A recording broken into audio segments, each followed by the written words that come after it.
성전교회 성도 여러분 안녕하십니까? 안녕하세요. 이렇게 오늘부터 새천사 기별을 주제로 우리가 함께 말씀을 하고 있습니다. 이 시간에도 제가 두 번째 시간으로 새천사의 기별에 대해서 함께 말씀 나눠보도록 하겠습니다. 제가 화이트보드를 사용해서 함께 공부하겠습니다. 여러분 계시록 14장 6절부터 이제 새천사의 기별이 이제 나오죠. 계시록 14장 6절 한번 읽어보실까요? 새천사의 기별이 무엇인가 한번 읽어보도록 하겠습니다. 계시록 14장 6절.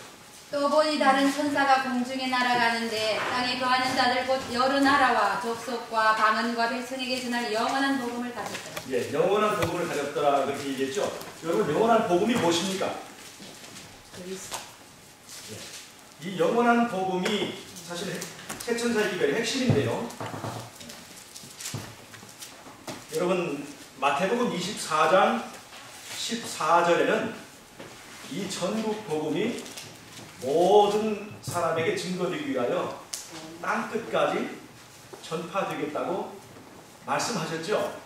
즉, 이 땅끝까지 복음이 전파되면 그제야 끝이 우리가 했으니까 이 세상 끝까지 또 땅끝까지 전파되어야 할 복음은 천국 복음입니다. 천국 복음이죠. 그러면 영원한 복음과 천국 복음은 같은 것입니까? 다른 것입니까? 같은 것입니까? 그래서 계시록 14장 6절에서 이 영원한 복음이 전파된 범위가 나라와 백성과 방언과 족속에게 전한다고 하는 것은 모든 사람, 모든 백성, 즉 땅끝까지 전파된다고 하는 그런 그 표현이라고 우리가 이렇게 이해할 수가 있죠. 여러분 천국 복음과 영원한 복음은 같은 것입니다. 아멘. 갈라디아서 1장 7절에 보면 이 복음 외에 다른 복음을 전하면 저주를 받을 것이라고 얘기했으니까 복음은 하나입니다.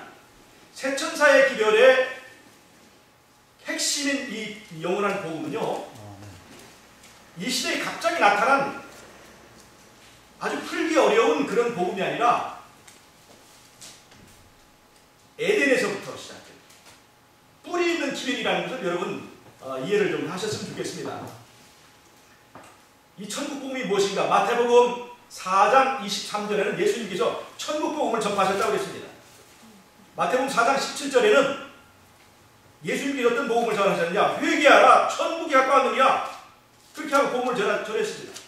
마태복음 3장 1절 2절에는 침례 요한이 마찬가지로 회개하라, 천국이 가까웠다고 전했습니다. 마가복음 1장 14절 15절에는 똑같은 복음을 예수님께서 하나님의 복음을 전하셨다 이렇게 표현했습니다. 하나님의 복음, 천국 복음, 영원한 복음 이것들은 전부 다 같은 것입니다. 여러분 새천사의 기별은 예수님이 전하신 그 복음을 우리가 전하는 것입니다. 여러분 이것이 이 새천사의 복음을 이해하는 데 굉장히 중요한 단서가 되리라고 생각합니다. 여러분 하늘에서부터 전쟁이 시작되었죠. 하늘에서부터 전쟁이 시작되었습니다. 하늘에서 이제 하나님께서 즉 창조주가 다스리시는 나라, 창조주가 다스리시는 나라에 태양하여 피조물인 사단이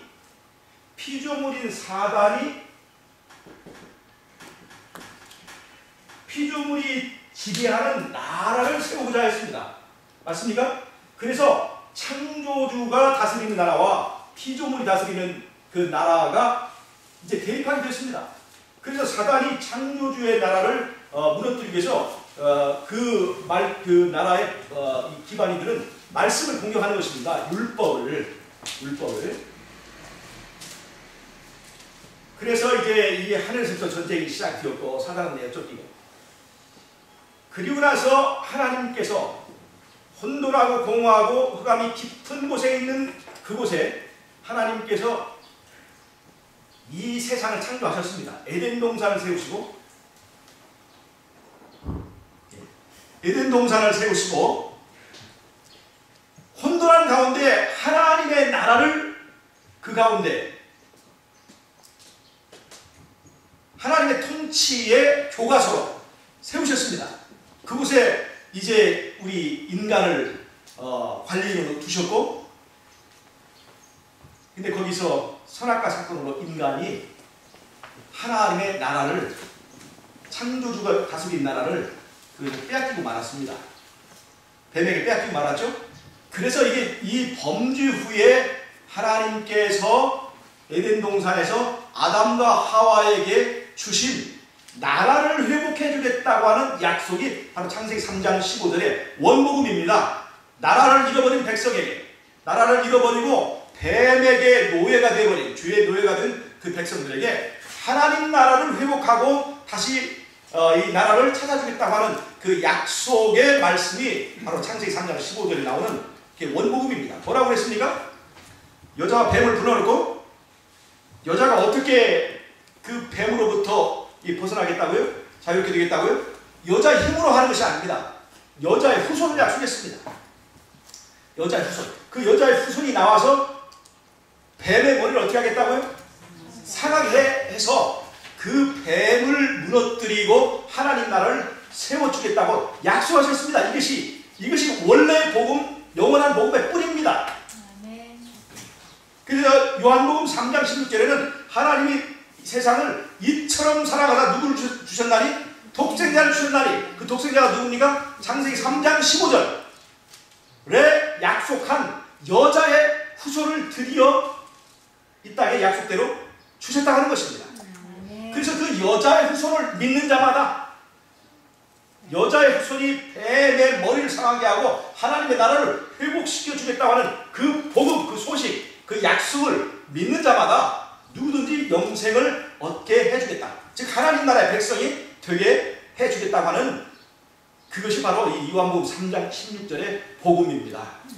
하나님께서 여자의 후손을 통해서 나라를 다시 회복시켜주고 나라를 세워주고 누구든지 그 나라를 세우시는 여자의 후손을 믿는 자마다 그 나라의 백성이 되게 해주겠다는 것입니다. 그것이 바로 영생을 약속한 바로 그것입니다. 그것이 바로 천국 복음이에요. 그래서 예수님께 뭐라고 하셨어요? 그 약속하신 여자의 후손이 이제 와서 바로 나라를 이제 회복하시러 오셔서 하신 복음이 뭐냐면 회개하라. 이제 뭐가 가까웠느니라? 천국이 가까웠다고 말씀하시는 것입니다.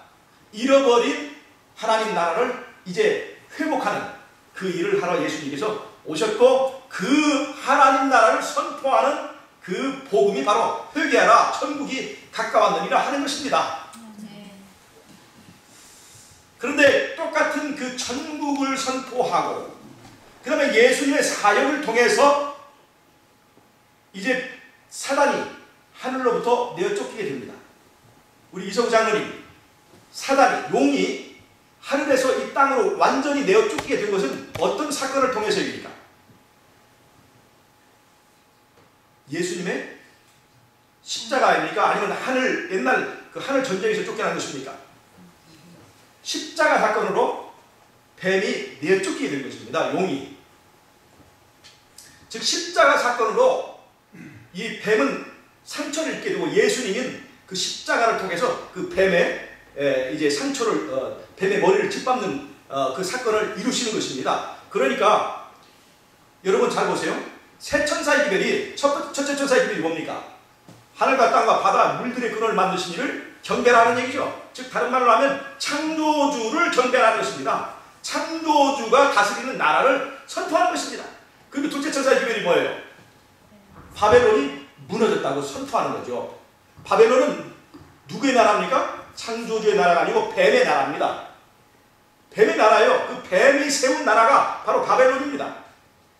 그래서 그 뱀의 머리를 짓밟으시는 사하게 하시는 분이 그 바벨론이 무너졌다고 이제 선포하는 것이 바로 천국복음입니다.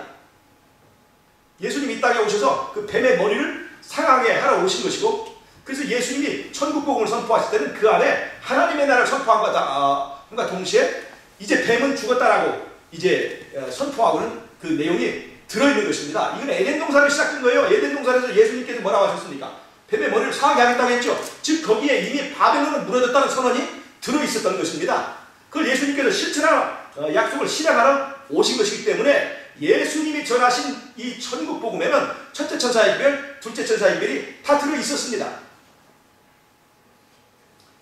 하나님의 나라를 선포하는 것, 그리고 뱀의 나라를 무너뜨리는 것, 이것이 바로 여자의 후손과 그 다음에 여자의 후손의 남은 자손들이 해야 될 일이기 때문에 계시록 14장 6절부터 나오는 세 천사 기별에는 이 하나님의 나라를 선포하고 그리고 바벨론이 무너졌다고 이제 선언하는 것입니다. 그리고 여러분, 예수님께서 오시기 전에 표상적인 하나님의 나라 이스라엘을 세우셨죠. 그리고 그 나라를 세우실 때 법을 선포하셨죠. 그게 창세기 20장에 나오죠. 근데 그 율법 10계명을 선포할 때 그 10계명의 네 번째 조항, 안식일 조항에 뭐가 나왔어요? 하늘과 땅과 바다와 물들의 근원을 만드신 그 하나님을 기억하기 위하여 뭐를 지켜라? 안식일을 지키라고 했습니다. 그래서 안식일 조항에 있는 내용과 첫째 천사의 기별, 하늘과 땅과 바다와 물들의 근원을 만드신 일을 경배하라고 하는 것은 그래서 연관이 있고 일치하는 것입니다. 하나님의 나라를 선포할 때 바로 그 10계명 속에 바로 그 첫째 천사의 기별이 들어있는 것입니다. 하나님 창조주를 경배라고 하는 그 기별이 들어있어요. 그래서 10계명 속에 있는 그 안식일 계명 속에 있는 하늘과 땅과 바다와 그 가운데 있는 모든 것을 만드신 이를 경배하기 위하여 그날을 기억하고 지키라고 하는 이 안식일 계명, 그리고 예수님이 선포하신 이 천국복음, 그리고 계시록 14장에 나오는 이제 새 천사 기별은 쭉 일관된 맥을 가지고 일치된 내용을 가지고 있다는 것을 여러분 우리가 이해를 해야 됩니다. 그렇습니까? 그래서 영원한 복음이라고 하는 것은요, 이 시대에 갑자기 나타난 이 시대에만 적용되는 그런 복음이 아닙니다. 에덴 동산에서 시작되는 대쟁투를 전제로 해서 진행되는 이게 뿌리가 있는 기별이라는 것을 우리가 이해를 하실 필요가 있습니다. 자, 그러니 여러분 이제 새 천사의 기별에서 첫째 천사의 기별, 둘째 천사의 기별, 이것이 에덴 동산에서부터 연결되어 있다는 것을 이해하실 수 있으시죠? 야, 그러면요, 여러분 예수님이 재림하려면 반드시 성취되어야 되는 세 가지 조건이 있습니다. 이 성경적으로 볼 때 어떤 것이냐? 첫 번째, 마태복음 24장 14절에 예수님께서 이 천국 복음이 모든 사람에게 증거되기 위하여 땅끝까지 전파되어야 하리니 그리하면 끝이 오리라고 했으니까 예수님이 재림할 시절에 뭐가 있어야 됩니까? 복음이 땅끝까지 전파되는 일이 있어야 됩니다. 여러분, 그래서 첫째 천사의 기별에서 여러 나라와 족속과 방언과 백성에게 전한다는 것은 땅끝까지 이 복음이 전파되는 것을 말합니다. 이 새 천사의 기별이 땅끝까지 전파되어야 되는 것이죠. 자, 그래서 마태복음 24장 14절에 보면 예수님이 재림하기 전에 이 복음이 땅끝까지 전파되어야 된다, 이렇게 우리가 말할 수 있습니다. 그 다음에 데살로니가 후서 2장 1절부터 8절까지 보면 아무리 예수님의 재림이 급하시다 하더라도 반드시 그 전에 일어나야 될 사건이 뭐냐면 뭐가 나타나야 된다? 불법의 아들, 이 적그리스도가 나타나야 됩니다. 이 말은 무슨 말이냐면 예수님이 재림하실 때 반드시 해결돼야 될 대쟁투적 이 전쟁이 마무리돼야 된다는 것입니다. 이 불법의 아들의 정체가 드러나고 그들이 왜 심판받아야 되는가 하는 그들의 속성들이 드러나고 모든 사람에게 그들의 정체가 인정되고 그들이 심판받기에 적합한 모든 것들이 다 밝혀져야 된다는 것입니다. 즉 대쟁투적 과정이 다 진행이 되어야 된다는 것을 말씀해 주고 있습니다. 이 두 가지가 있어야 되고요. 또 하나는 여러분, 예수님이 재림하시기 전에 반드시 성취되어야 될 것 중에 하나가 14만 4천의 준비입니다. 14만 4천의 준비. 여러분, 이걸 제가 좀 설명을 좀 드리겠습니다. 왜 이것이 필요한가? 하늘의 전쟁이 시작할 때 사단이 하나님의 정부를 공격할 때 하나님의 말씀을 공격했습니다. 율법을 공격했죠. 사단은요, 하나님의 율법을 우리의 자유를 억압하는 도구라고 표현했습니다. 율법 때문에 자유로울 수 없다. 그래서 율법 없는 자유로운 세상을 만들겠다 하는 것이 사단의 주장입니다. 여러분, 율법 없는 자유로운 세상, 이게 무슨 세상입니까? 내가 내 마음대로 하고 싶은 대로 다 하는 그 세상을 말하는 것입니다. 그의 중심에는 자아가 왕이 되는 것입니다. 자아가 왕이 되어서 내 마음대로 하는 그 불법적인 자유, 이것이 사단의 정부가 약속한 공약입니다. 그런데 여러분, 우리는 말씀 안에 있을 때 그것이 억압입니까? 자유입니까? 자유입니다. 하나님께서는 그 자유의 나라를 약속하셨습니다. 네. 말씀에 순종하고 말씀이 보장하는 영생과 자유를 약속하셨고, 그게 하나님께서 말하신 진정한 자유의 나라입니다. 제가 어젯밤에 말씀을 드렸습니다. 사람은 어떻게 율법으로도 자유로울 수 있는가? 첫째, 사단이 주장하는 것은 율법을 폐하고 내 마음대로 이 자아가 중심이 돼서 내 마음대로 살아가는 그것이 자유라고 얘기를 하고 있습니다. 그래서 그 계통에 따라서 이제 이 기독교도 이제 변질되어서 율법을 폐하는 자유를 주장하고 있지 않습니까? 그러나 진정한 자유는 율법을 폐함으로 오는 것이 아니라 내 안에 있는 자아를 폐함으로, 내 안에 예수님을 모심으로 내 중심이 바뀌어져서 내 지성소에 개혁이 일어나서 내가 율법을 사랑하고 율법을 즐거워할 수 있는 사람이 변함으로, 율법이 이제는 부담이 아니라 율법 행하는 것이 즐겁기 때문에 율법이 오리를 요구하면 십리, 백리, 천리라도 갈 수 있는 그러한 사람이 될 때 이미 십리를 즐길 수 있는 사람인데 율법의 오리의 의무가 더 이상 그 사람에게 아무런 부담이 되지 않고 율법의 요구로부터 자유롭게 되는 그것이 그 말씀 안에서의 진정한 자유라고 말씀을 드렸습니다. 하나님의 나라의 자유는 바로 그것입니다. 여러분, 어떤 자유가 진정한 자유입니까? 하나님 나라에. 예, 어떤 자유가 우리에게 영생을 주는 자유입니까? 하나님 나라에서 말씀에 순종하며 사는 것이 진정한 자유고, 그것이 영원한 생명을 주는 것입니다. 아멘. 그런데 사단은요, 내 마음대로 할 수 있는 자유, 그게 자유 같지만, 나 혼자 살 때는 내 마음대로 해도 아무 상관없지만, 여러 사람이 함께 사는 세상에서 나 혼자 내 마음대로 하는 것은 바로 지옥을 만드는 것입니다. 여러분, 사단이 자기의 주장을 합리화시키기 위해서 하나님의 율법을 공격했습니다. 율법을 지킬 수 있다, 없다? 지킬 수 없다는 거예요. 하나님의 말씀은 내 육신의 삶으로 나타날 수 없다는 것입니다. 말씀은 육신이 될 수 없다는 것입니다. 여러분, 사단이 이 말씀의 능력을 공격한다는 이유가 있습니다. 창조주와 피조물 사이에 가장 명확한 구분이 되는 그것이 바로 말씀의 능력의 차이입니다. 창조주는요, 빛이 있으라 말씀하시면 그게 말로 끝납니까? 아니면 그 말씀이 곧 빛이 됩니까? 창조주에게만 있는 현상이에요. 빛이 있으라 말씀하시면 그건 말로 끝나는 것이 아니라 반드시 실체가 나타나게 되어 있습니다.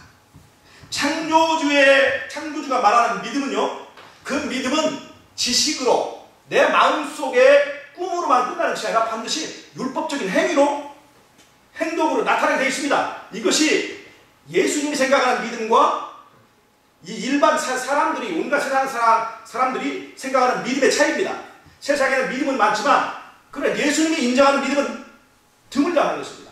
창조주가 인정하는 믿음은 믿으면 그 믿음이 사람을 바꾸고 믿으면 그 사람이 행동하게 만드는 것이 곧 진정한 믿음이라는 것입니다. 믿음은 곧 명사가 아니라 동사라고 하는 것입니다. 이것이 바로 창조주에 관한 말씀과 믿음의 특징입니다. 그러나 창조주가 아닌 피조물은 그 사람이 아무리 사단처럼 루스벨처럼 뛰어난 존재라 할지라도 말씀의 능력이 없습니다. 창조주와 피조물의 차이를 가장 극명하게 구별하는 것이 이 말씀의 능력이기 때문에 사단은 말씀이 실행될 수 없다 하는 것을 주장하는 것입니다.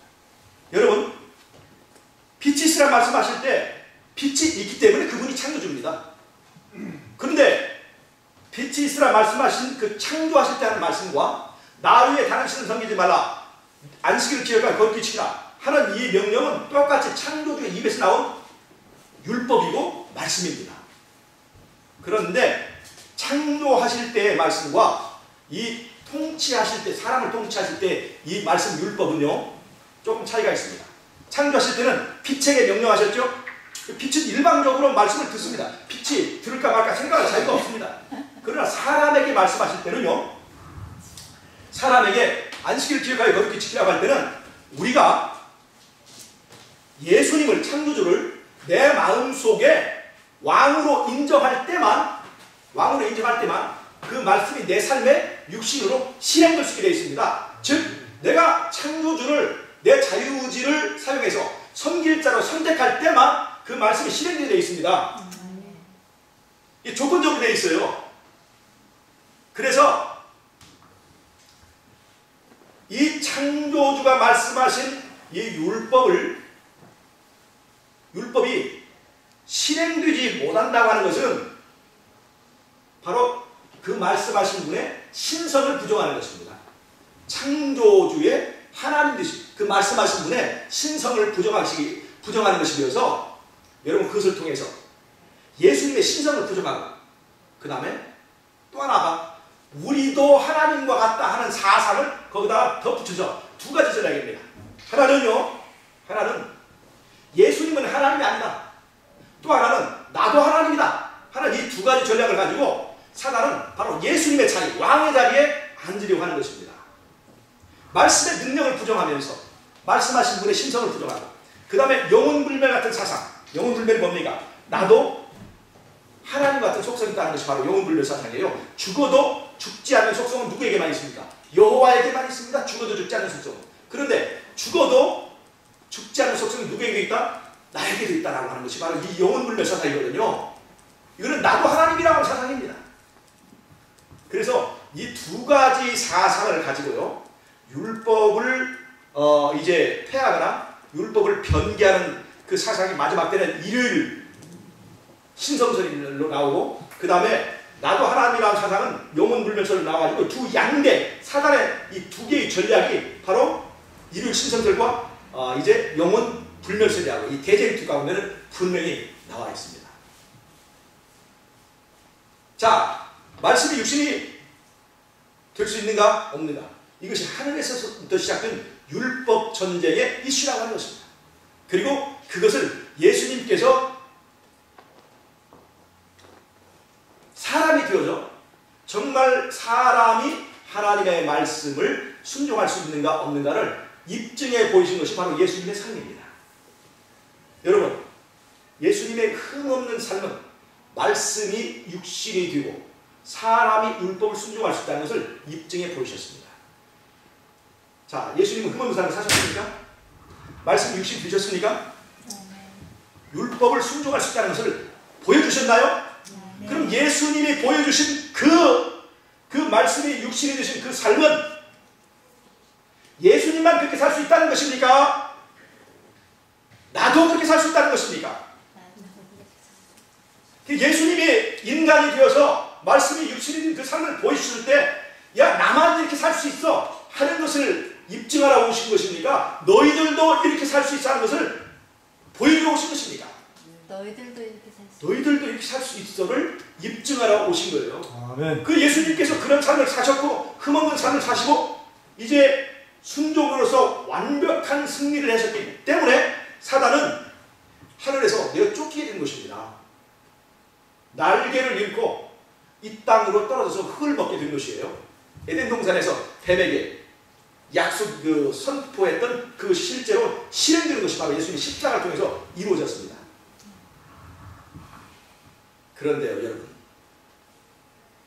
그 후에 사단이 고안해낸 또 하나의 이 왜곡이 뭐냐면, 예수님은 하나님의 아들이기 때문에 그런 흠없는 삶을 살 수 있었지만 예수님이 아닌 다른 사람들은 인간이기 때문에 이런 삶을 살 수 없다.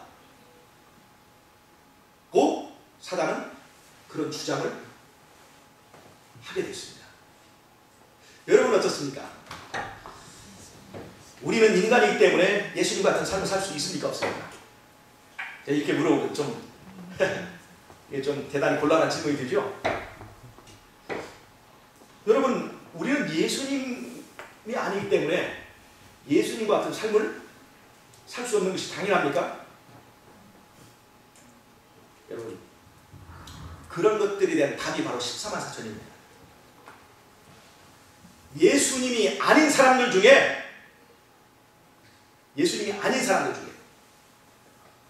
우리가 똑같은 사람 중에서 144개의 유형을 만들고, 그리고 1000이라고 하는 숫자를 곱해준 것은 어느 지역과 상관없이 모든 지역에 골고루 분포됩니다.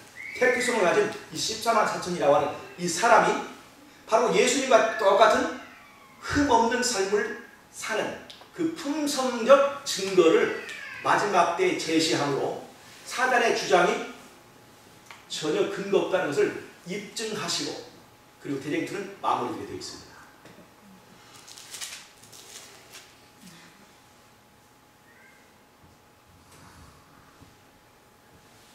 계시록 14장 1절부터 5절까지 보면 14만 4천인이 등장하잖아요.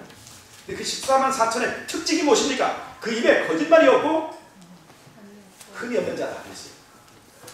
여러분, 흠이 없음의 특징은 원래 누구의 것입니까? 이 흠 없음의 특징은 특별히 어린 양의 것입니다. 이 제물 대신 제물의 요구되는 그 특징이 뭐냐면 흠 없음입니다. 흠 없음. 그래서 원래는 14만 4천 앞에 누가 가고 있어요? 어린 양이 가고 있죠. 이 어린 양의 특성이 바로 흠 없음입니다. 그런데 계시록 14장에서 이제 말하고 있는 놀라운 사건은 그 어린 양의 흠 없음을 말하는 것이 아니라 어린 양이 어디로 이끌는지 따라가는 자들의 그 속속에 어린 양만의 전매 특허인 그 흠 없음의 특징이 나타나고 있다는 것입니다. 여러분, 이걸 이해하실 수 있겠죠? 이거 보세요. 예수님만 흠없음이 아니라 예수님, 어린 양이 어디로 이끌든지 따라가는 자들에게 그 예수님의 특성이 고스란히 전이 되고 있다는 것을 보여주고 있습니다. 여러분, 자석이 말이죠. 자석에는요,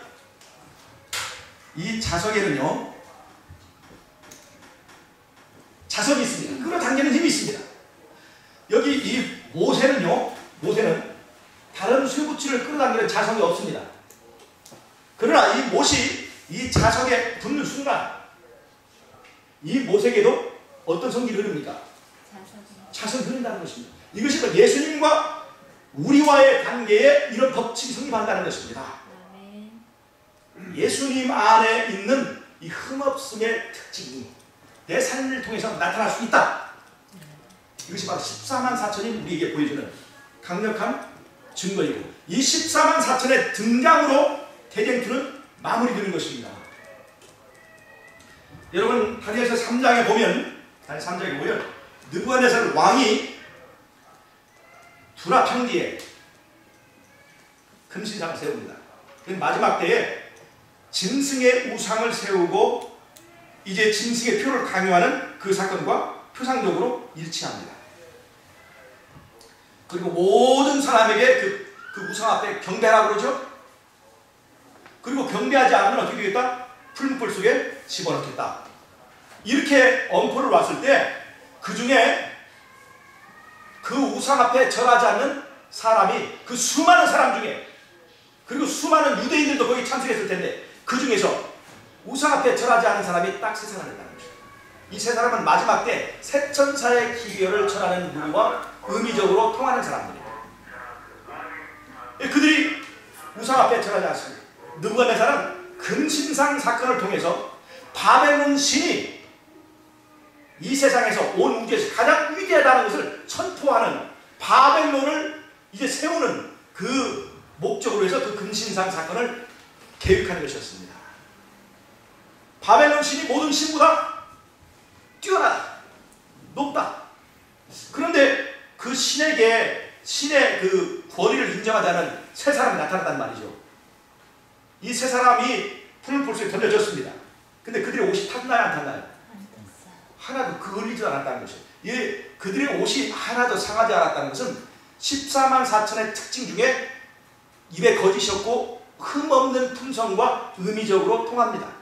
하나도 상하지 않은 품성과 하나도 타지 않은 그 옷을. 그래서 우리가 이제 품성 또는 행실을 우리 세마포 그 옷으로도 묘사하는 것이 계속 19장에 나오지 않습니까? 성도들의 옳은 행실, 그것을 옷으로 묘사하는데 이 세 친구의 옷이 타지 않은 것은 계속 14장에 나오는 이제 14만 4천의 흠없는 품성과 통하는 것인데, 자, 그들이 푸른 풀 속에 들어갔는데 그들이 어떻게 됐습니까? 그들이 죽었어요? 살았어요? 살았어요. 다 죽지 않았습니다. 왜요? 그 가운데 누가 있었기 때문에? 네 번째 사람이 있지 않습니까? 14만 4천이 세천사의 기별을 전한다면 14만 4천만 있는 것이 아니라 그들을 인도하는 어린 양이 그들과 함께 했기 때문에, 마찬가지로 푸른 풀 속에 이 세천사의 기별을 전하는 이 세 사람이 들어갔지만 그들을 인도하는 어린 양이신 예수님이 그들과 함께 했기 때문에 푸른 풀 속에서 그들이 죽지 않고 살아났습니다. 근데 이 사건을 통해서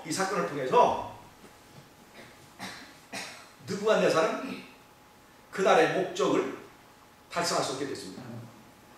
즉 바벨론 금신상 그 신보다 더 위대한 신이 있는 것을 풀무풀 속에서 그 세 친구가 입증해 보였기 때문에 그날 바벨론 금신상은 금으로 아무리 이 도금을 했을지라도 그는 아무런 의미 없는 고철덩어리가 될 수밖에 없다는 것입니다.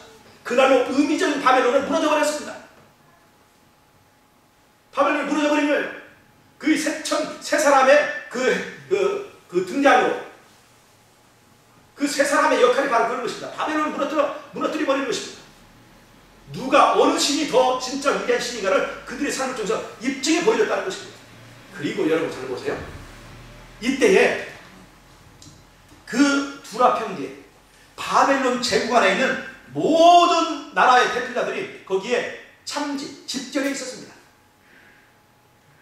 그리고 그때에 이 세 친구가 푸른 풀 속에 죽지 않고, 그 다음에 푸른 풀 속에 세 친구뿐만 아니라 또 하나의 한 사람이 그들과 함께하면서 그들을 보호했다는 그 소식이 거기에 모여있는 그 우상의 잔치에 모이는 모든 사람들에게 그날 순식간에 다 전파되면서 그들을 통해서 이 바벨론의 금신상보다 더 위대한 창조주 하나님이 존재한다고 하는 이 기별이 그냥 바벨론 제국에 순식간에 전파되게 되었다는 것입니다.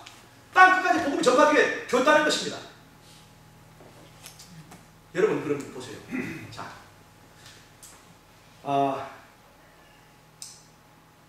땅끝까지 복음 전파되어야 된다. 마태복음 24장 14절.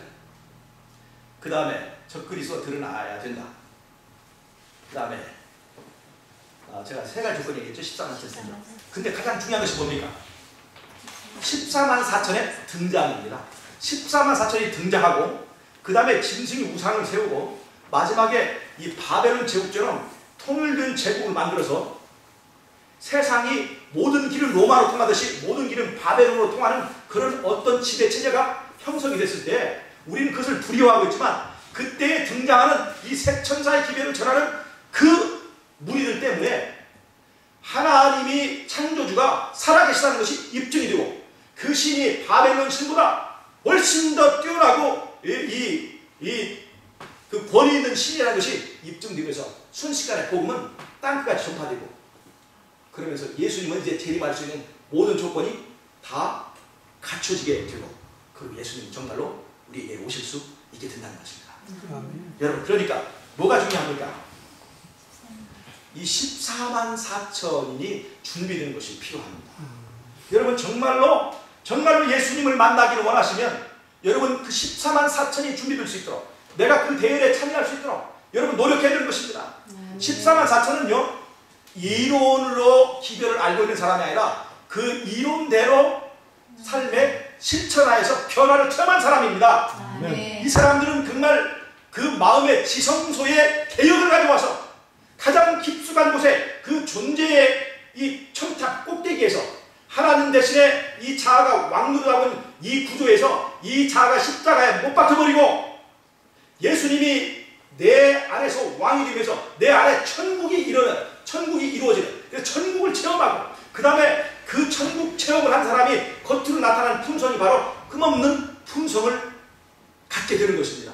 이러한 14만 4천의 등장으로 바벨론은 완전히 무너져버리고 그들의 입에서 이렇게 바벨론을 무너뜨릴 수 있는 실체적인 능력을 가진 사람들이 바벨론이 무너졌다 할 때 그것이 진짜 기별이 되는 것이지, 자기도 생활 속에서 자기도 삶 속에서 바벨론과 똑같은 정신, 똑같은 그런 의식을 가지고 살아가면서 바벨론이 무너졌다고 해봐야 그 기별은 힘이 없다는 것입니다.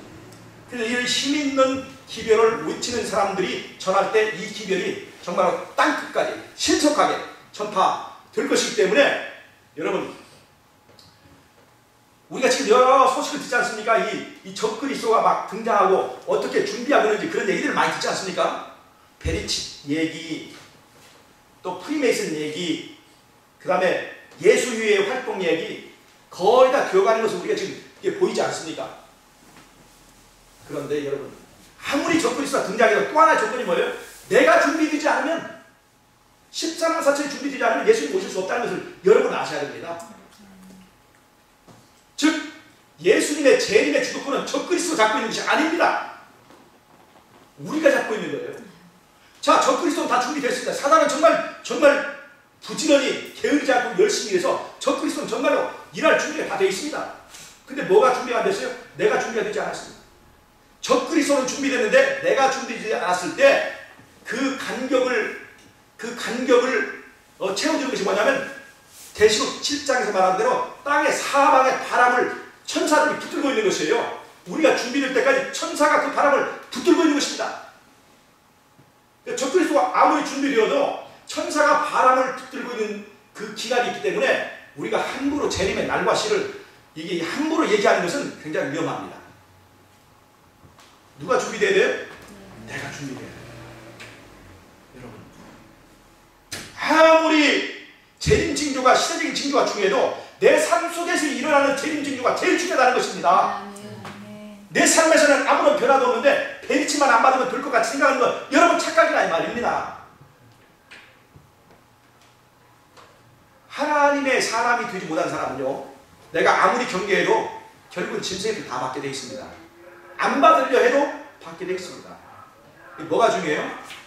하나님의 사람이 되는 것이 중요해요. 하나님의 일을 받는 것이 중요해요.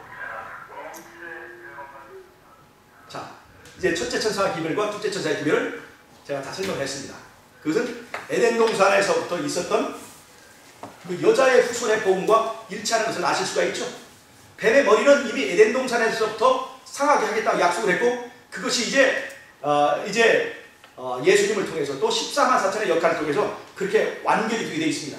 근데 셋째 천사의 기별이 뭡니까? 셋째 천사의 기별은요, 짐승의 표를 받는 자에게 불과 유황으로 참여하게 하겠다 하는 것입니다. 여러분, 표에 관한 문제입니다. 이 셋째 천사의 기별, 셋째 천사의 기별은요, 표에 관한 문제예요. 표를 받지 말라는 거군요. 왜 표의 문제가 나오느냐? 이제 심판이, 첫째 천사의 기별에서 말했죠. 심판이 가까이 이르렀다 얘기했어요. 심판이 시작됐다 얘기했어요. 그럼 심판이 이르렀을 때 그 심판이 이제 곧 끝나게 되어 있습니다. 즉 이제 하나님의 나라는 선포되고 바벨론의 나라는 무너졌다고 두 개의 나라에 대한 능력을 선포했습니다. 그리고 이제 심판이 이제 끝쳐야 될 때가 됐어요. 그러니 우리는 둘 중에 하나를 선택해야만 되는 그런 운명을 가지고 있습니다. 여러분, 언제까지 우리에게 시간을 자유롭게 줄 것 같으면 이 표 문제가 생기지 않습니다. 이제는 더 이상 연장할 수 없는 마지막이 가까웠다 하는 것을 셋째 천사의 기별은 말해주고 있습니다. 둘 중에 하나를 확정하라는 것입니다. 확정된 사람에게 뭐가 붙어요? 표가 붙는 것입니다. 확정하라고 하는 거예요. 시간이 없다는 것입니다. 더 이상 시간이 없다는 거예요. 그래서 둘 중에 하나의 나라에 우리의 선택을 확실히 하라는 것입니다. 하나님 나라, 창조주 다스린 나라 백성이 되겠는가? 아니면 무너지는 바벨론 백성이 될 것인가? 라고 우리에게 그 정보를 알려주는 것입니다. 여러분, 짐승의 표가 무엇입니까? 베리칩이 짐승의 표입니까? 여러분 베리칩에 대한 얘기를 좀 들어보셨죠? 이번에 오바마가 이제 미국에서 개혁한 의료보험 개혁법에 누구나 이마나 오른손에 그 베리칩을 받아야 의료보험을 가입할 수 있고, 그렇게 가입하지 않은 사람에게는 벌금을 부과한다. 그러한 이야기가 있다고 해서 많은 사람들이 이것이 정말 짐승의 표다라고 믿는 사람들이 대부분, 개신교의 사람들은 대부분 그렇게 믿고요. 특별히 침례교 쪽에는 그렇게 믿고요.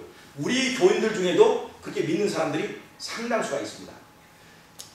이제 우리 예언의 시내는 뭐라고 얘기했느냐? 우리는 짐승의 표가 베리칩이라고 하는 얘기가 아니라, 예언의 시는 일요일 시험령이 바로 짐승의 표라고 얘기를 분명히 못 박아놨기 때문에 그래, 예언의 시를 부정할 수는 없고, 그래, 베리칩은 짐승의 표는 아니지만 그 베리칩을 받으면, 그 베리칩을 받는 순간 그 베리칩을 통해서 사람의 뇌를 조종하게 되고 유전자의 변형을 가져오게 되고, 그 베리칩을 한번 받으면 다시는 뺄 수 없게 되고, 그렇게 되면서 이미 일요일 현명 내리기 전에 이미 그 사람의 운명이 결정돼 버린다 하는 이론이 베리칩에 관한 그 이론입니다. 여러분, 이 이야기가 만약 사실이라고 한다면 그건 정말 거의 이 짐승의 표와 가깝습니다. 그러나 여러분들 신앙을 루머나 소문에 의해서, 그런 것들에 근거해서 여러분들 신앙하지 마시기 바랍니다. 성경과 예언의 시에 써있는 것 외에는 여러분 일단 의심해보는 게 좋습니다. 함부로 아무 것이나 믿으시면 안 됩니다. 베리칩이나 일단 프리메이슨이나 그런 것 소문들은요, 대부분 다 루머에 가깝습니다. 여러분 이거 아셔야 됩니다.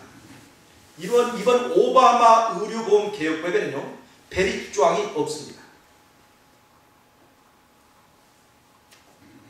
대부분의 사람들이 그렇게 생각했고, 저도 얼마 전까지만 그렇게 생각했는데, 그 오바마 의료보험 그 개혁법을 확실하게 실사해보고 그걸 찾아봤더니 의료보험 조항이 그 개혁법에 그 베리칩 조항이 없습니다. 그 오바마가 사인한 조항에는, 그 법률에는요, 베리칩 조항이 없습니다.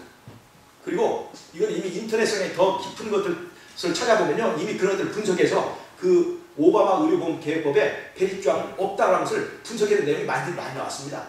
찾아보시면 있어요. 근데 우리 재림교인만 좀 정보가 좀 어두워가지고 다른 건 잘 베리칩을 막 쉽게 받아들이면서 오바마 의료보험 개혁법에 이런 베리칩 조항 없는 거 잘 모르십니다. 이제까지 루머에 의해서, 성경도 아니고 예언의 신도 아닌 그런 책들에 나오는 정보를 그냥 무비판적으로 받아들여가지고 그것 때문에 벌벌 떨던 그런 것들이 많이 있습니다. 여러분, 이 오바마 의료보험 개혁법에 베리칩이 내년부터 실제로 시행이 된다 할지라도 그 짐승의 표가 아닙니다. 여러분, 제가 이 셋째 천사의 기별은 말이죠, 앞에 있는 첫째 천사의 기별과 연결이 되어 있습니다. 두 나라의 운명이 선포되었고, 그 두 나라의 한 백성이 되는 것을 빨리 선택해서 표로 결정하라는 얘기죠. 표로 결정하라는 얘기입니다. 그래서 셋째 천사의 기별은 믿음으로 말미암는 의의 기별입니다. 왜? 이 셋째 천사의 기별은 하나님의 표와 짐승의 표와의 대립이기 때문에 그렇습니다. 하나님의 일은 뭐예요? 안식일 계명입니다. 그 안에 뭐가 있어요? 하늘과 땅과 바다와 물들의 근원을 만드신 일을 기억하고 경배하라는 내용이 들어있기 때문에 그게 표가 되는 것이에요. 일요일 신성서는 왜 그렇습니까? 그것은 사람의 권위, 피조물의 권위를 말하는 것이기 때문에 그것이 바로 짐승의 표가 되는 거예요. 이거는 하늘에서부터 시작된 대쟁투의 두 가지 이슈를, 그 두 가지 사상이 대표하기 때문에 그렇습니다. 즉, 이 짐승의 표와 하나님의 이는 대쟁투적 의미가 거기에 함축되어 있기 때문에 표가 된 거지, 베리칩처럼 그런 대쟁투 기별과 전혀 관계없고 그런 의미가 없는 그런 것이 아니라고 하는 것입니다. 여러분, 자, 시간이 조금 넘어갔지만 이 말씀을 좀 드리는 게 낫겠죠?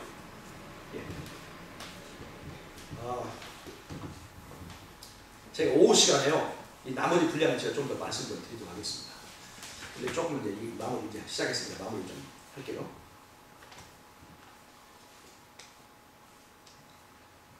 이 짐승의 표에 특징이 있어요. 왜 베리칩은 짐승의 표가 될 수 없는가 제가 좀 설명할게요. 여러분, 짐승의 표는요,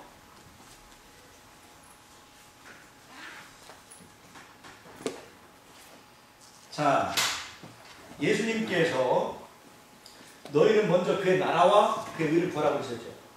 자, 그의 나라와 그의 의를 구하면 여기서 뭘 주겠다고요? 이 모든 것을 하나님께 채워주시겠다고 했습니다. 에덴 동산에 하나님께서 그의 나라를 세웠습니다. 여러분, 에덴 동산에 우리를 위한 이 모든 것이 있었습니까? 없었습니까? 이 모든 것이 있었습니다. 나라 안에 그 백성을 위한 모든 것이 준비되어 있습니다. 예수님께서 마태복음 6장 33절에서 너희는 먼저 그의 나라와 그의 의를 구하라고 말씀하시고 그 나라를 구하는 자에게 그 나라가 준비한 이 모든 것을 주겠다고 약속하십니다. 경배와 관련이 있습니다. 경배를 조건으로.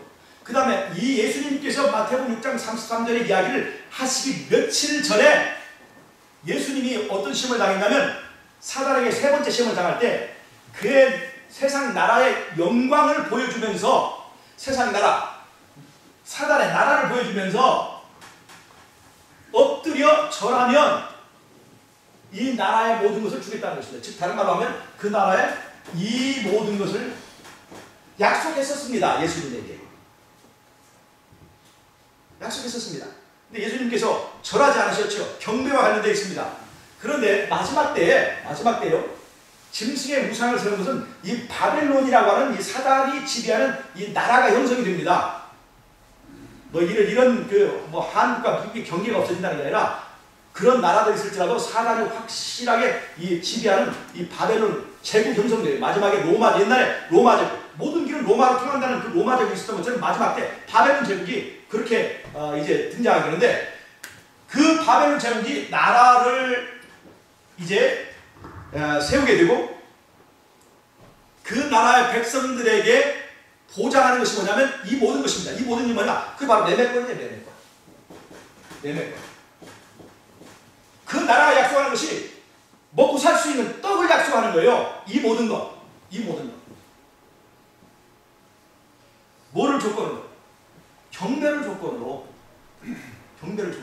즉 짐승의 표는 말이죠. 반드시 무엇과 연결되어 있어야 되냐? 경배와 연결이 되어 있어야 됩니다. 나라가 서야 돼. 짐승의 우상이 섰습니까? 안 섰습니까? 서지 않았어요. 아직. 짐승의 우상이 서지 않았을 때는 베리칩이 아니라 무슨 베리베리칩이라도 그건 짐승의 표가 될 수가 없습니다. 별짓을 다 나왔죠. 경배와 연결되지 않은 것, 그건 짐승의 표가 아닙니다. 나라가 서야 되고 경배를 조건으로 이 짐승의 표가 성립하게 되는 것이기 때문에 베리칩은 짐승의 표가 아닙니다. 또 하나, 이 짐승의 표를 받으면요, 짐승의 표를 받으면 어떤 일이 있어야 되냐? 짐승의 표를 받으면 운명이 확정됩니다. 짐승의 표를 받으면요, 그 사람의 운명이 확정됩니다. 더 이상 회개할 수 없습니다. 성령이 떠나버립니다. 여러분, 지금 미국에 베리칩 받은 사람들이 있습니다. 그 사람들 향해서 당신은 짐승의 표를 받았기 때문에 운명이 확정됐다고 말할 수 있겠습니까? 그렇게 말하면 안 됩니다. 짐승의 표 아닙니다. 운명 확정되지 않았습니다. 베리칩 빼내면 되는 거예요. 그거는 빼내면 되는 겁니다. 확정되지 않았습니다. 그리고 짐승의 표 외에 운명을 확정하는 표는 없습니다. 그런데 지금 짐승의 표가 아닌데 베리칩을 받으면 그 사람의 베리칩을 통해서 사람의 뇌를 조종한다. 그럼 뇌를 조종할 수 있게 되면 그 사람의 운명이 확정된 겁니까? 안 된 겁니까? 이미 끝나버린 거예요. 뇌를 조종할 수 있고 유전자를 조작할 수 있는 그런 장치를 하게 되고 그것이 실행되고 있다면 그건 이미 확정적인 거예요. 짐승의 표만 가질 수 있는 특성을 지금 베리칩에다 부여하고 믿는 것입니다.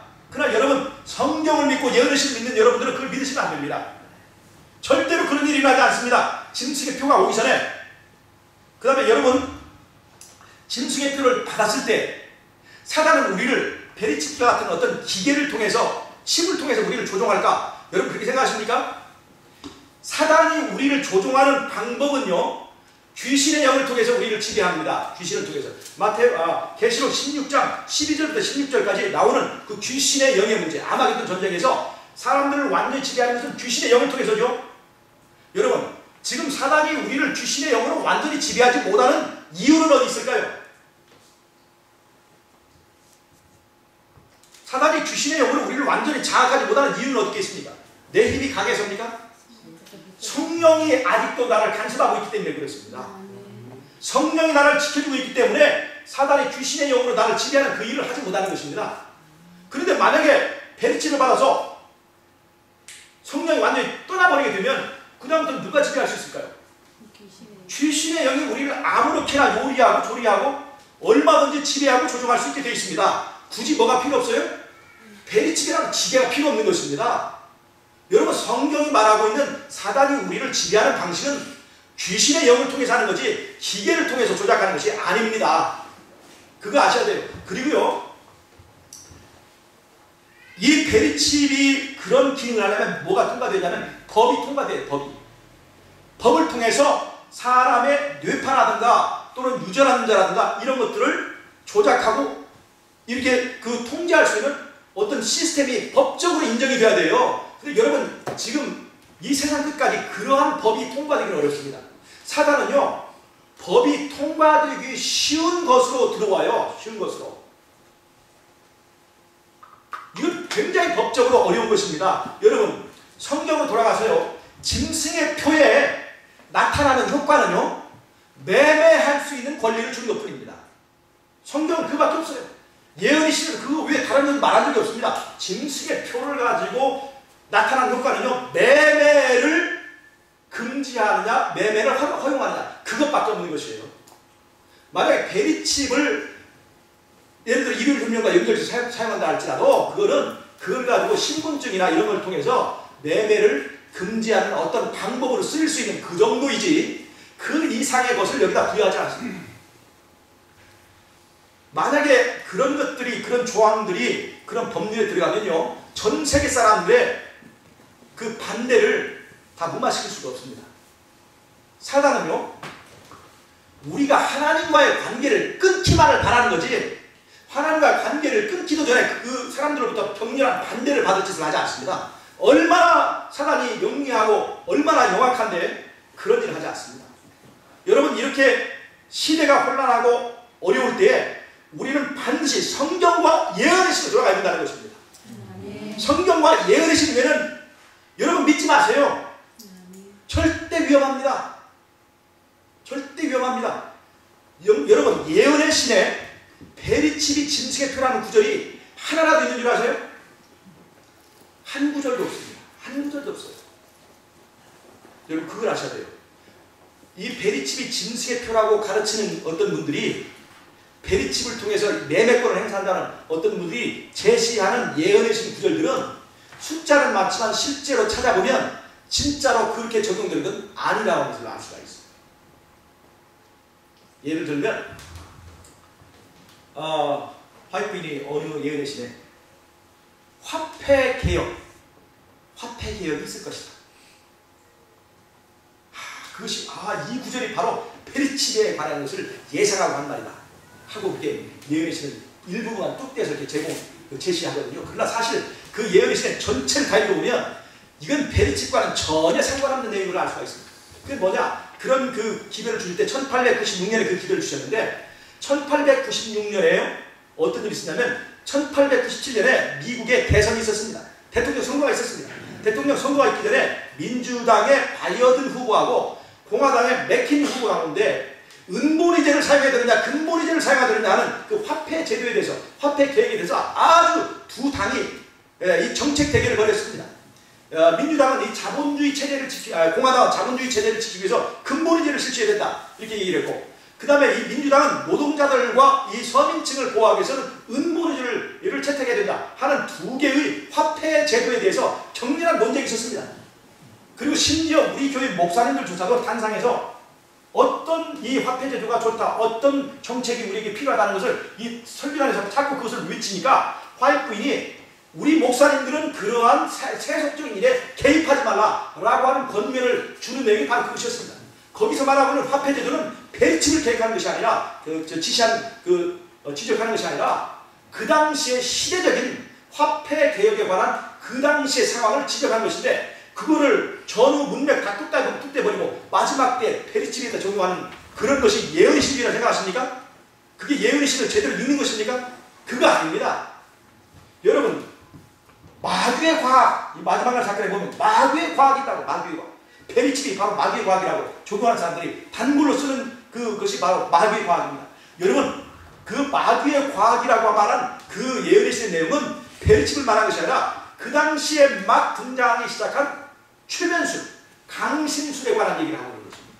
그 당시에 최면술은요, 그 이전에는 그저 하나의 마법사들이나 누가 이 술사 이런 그들이 행하는 아주 어떤 그 사악한 행위로만 생각하다가 그 당시에 들어서서 이 최면술과 강신술이 이 대학교 이 학술적으로 그것이 인정이 되고 교수들이 그것을 강의하기 시작했기 때문에 그런 것들 사람의 이 의지를 조종하고 지배하는 그런 최면술이나 강신술 같은 것을 그걸 마귀의 과학이라고 지적하는 것인데 그것을 갖다가 이 마지막 때 페리치비에다 적용을 하는 그런 것들은 전혀 시대성을 무시한 그 예언의 적용이라는 것을 여러분 아셔야 됩니다.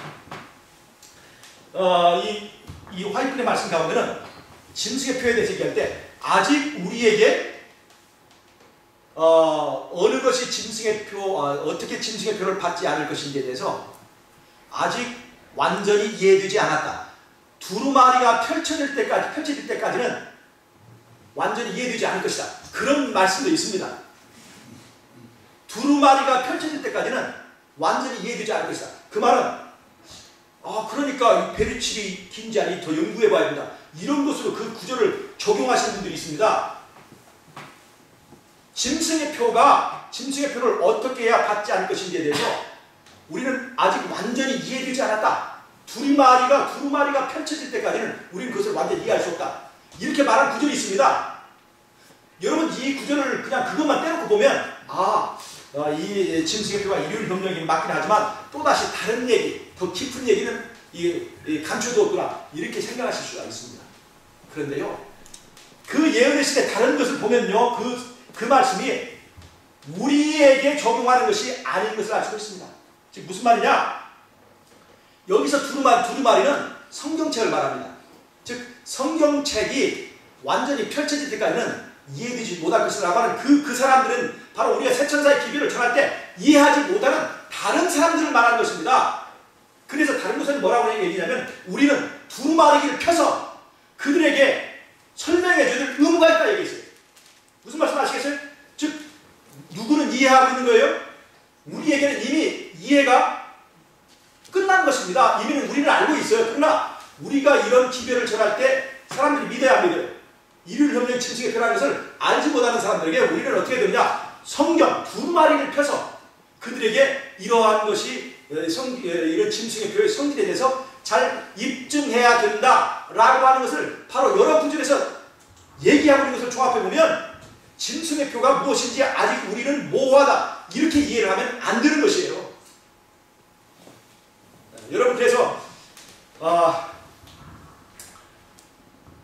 제가 이제 오후에도 좀 시간을 좀 말씀드리겠습니다만 짐승의 표는 일요일 협력입니다. 그리고 그것 외에는 우리가 자꾸 딴 것을 갖다 붙여서는 안 됩니다. 만약에 페리칩이 만약에 사용된다면 그건 하나의 수단이고 방법에 불과한 거예요. 매매권을 실행할 수 있는. 그렇게 중요한 것이 아닙니다. 확정성이 있어야 돼요. 확정성. 그런데 또 하나 이게 이 짐승의 표는요 분별력이 있어야 됩니다. 분별력. 무슨 말이냐? 짐승의 표를 받은 사람과 받지 않은 사람은 하나님의 백성과 하나님의 백성이 아닌 것이 분명히 구별이 된다는 겁니다. 그렇게 씁니까? 안 그렇게 씁니까? 짐승의 표를 받은 사람은 이미 구원이 끝난 사람이에요. 짐승의 표를 받지 않은 사람은 하나님의 백성인 것입니다. 이것을 구별해 주는 거예요. 그 기능이 있어야 되는 거예요. 그런데 여러분, 베리침을 받지 않은 일요일교인과, 즉 베리침을 받지 않고 안식일을 범하는 사람들과 베리침을 받지 않고 안식일을 지키는 사람들을, 베리침을 구별할 수 있습니까? 없습니까? 구별할 수가 없어요. 분별력이 없는 거예요. 그래서 베리침은 짐승의 표로서 절대 사용될 수 없습니다. 다만 만약에 나중에 이것이 일요일 혁명과 연결됐을 때는 매매할 수 있는 하나의 수단으로서는 사용될 수가 있습니다. 그러나 지금 현재로서는 법적으로는 아무런 근거가 없습니다. 즉 이게 무슨 말이냐? 즉 사단이 이 베리침을 매매할 수 있는 수단으로 일요일 혁명과 연결해서 쓸 수 있는 기술적인 준비는 되어 있습니다. 기술은 준비됐습니다. 그러나 뭐는 준비되지 않았어요? 법은 준비되지 않았다는 것입니다. 여러분 이걸 잘 이해하시기 바랍니다. 제가 이런 말씀을 드리면 그러면 이렇게 얘기하는 사람들이 준비를 하겠냐?